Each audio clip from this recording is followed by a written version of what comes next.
čas. Ale posledná otázka, ja už skončím svoj monológ, pretože to je večer vás a by sme sa chceli dozvedieť od vás niečo. Ja nedokážem pochopiť, že niektorí ľudia, ktorí urobili toľko pre slovenskú literatúru, ako povedzme Kalo Bagala, tak dopadol, ako dopadol s tým vydavateľstvom. Jak je toto všetko možné? Nie na Slovensku nejakej tej oficiálnej podpory, pretože vidím, čo sa tu aj v tom vašom vydavateľstve vydáva a vychádza. Dá sa vlastne... už nie, ja už nemám vydavateľstvo 8 rokov. No ale to predsa len...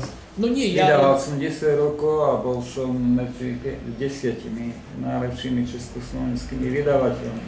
Čiže medzi Odenom, Solártom a tak ďalej, pretože som vydával Bunina, Selingera, ja neviem, no celú to humanitné vedy, teológu a tak ďalej.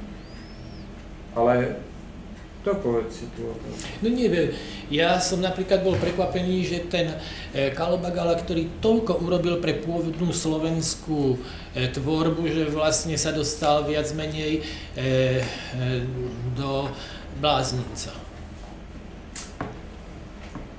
Dobre, takže takto. Veľmi dobre poznám všetkých. No, skutočne od Juraja Hegera cez Kaliho Bagala, všetkých vydavateľov na Slovensku, všetkých významných výtvarníkov, vážne to nie je pícha už, hovorím, tešťam na 60-ku, tak už by som aj mal poznať tých ľudí. Tam si myslím, že je generačný problém. Nebyť mojich detí, dneska je taký terminus technicus tretia generácia. A ten trojgeneračný, ten pohľad ma naučili moje deti.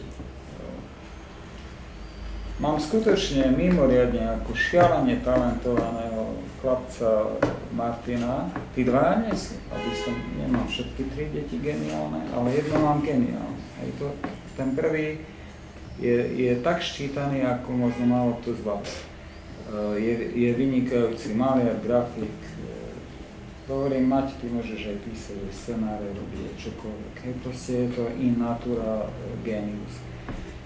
A on ma naučil, on mi hovorí, oci, komiks nie je úpadková vec, toto nie je úpadková vec. On mi doniesol Sin City, pozri si, na základe čoho vznikla alebo ako reflexia zbierka Infinity.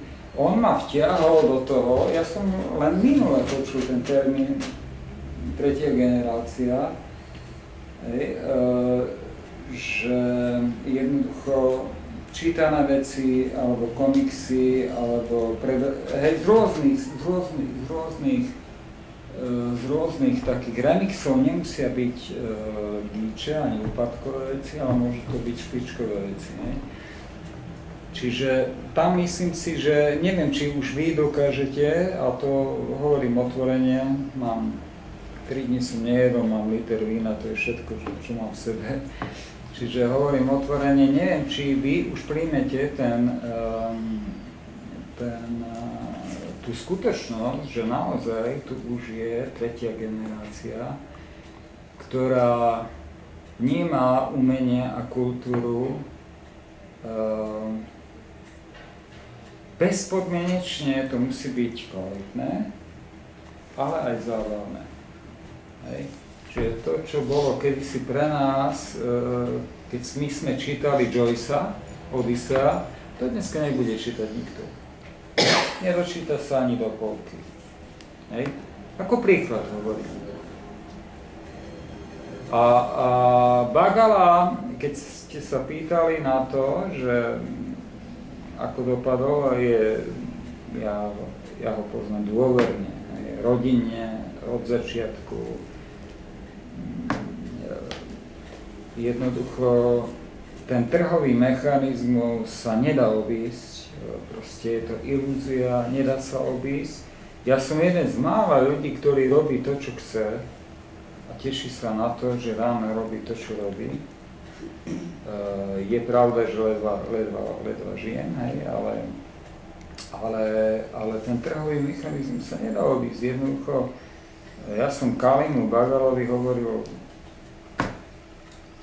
posledných 10 rokov, nemôžeš ísť ani z ministerstva a už vôbec nie z pôvodnej slovenskej literatúry, ktorá poviem to priamo, tak už len v európskom kontexte je zanedbateľná. Je skutočne zanedbateľná. Povedzte mi jedného jediného slovenského autora, ktorý by jednoducho sa tak presadil, ako Hanif Kureiši, alebo z toho proste môže menovať teraz za sebou autorov z Európy, len z Európy. Hej. Pavel Ránko je môj kamarát, ale proste poézii to vidím celkom ešte optimisticky, ale v próze je tu stále ten zápas o to, aby som sa nezhanobil a teda písať umeleckú literatúru. Výsostne štilizovanú a tá už v 21. storočí podľa mňa nemá šancu.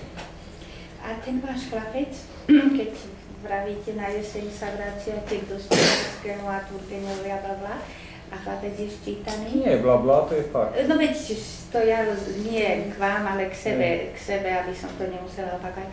Váš chlapec číta, povedzme, alebo to spadá do toho, že ja neviem, ruská klasika? Ja vám poviem vec.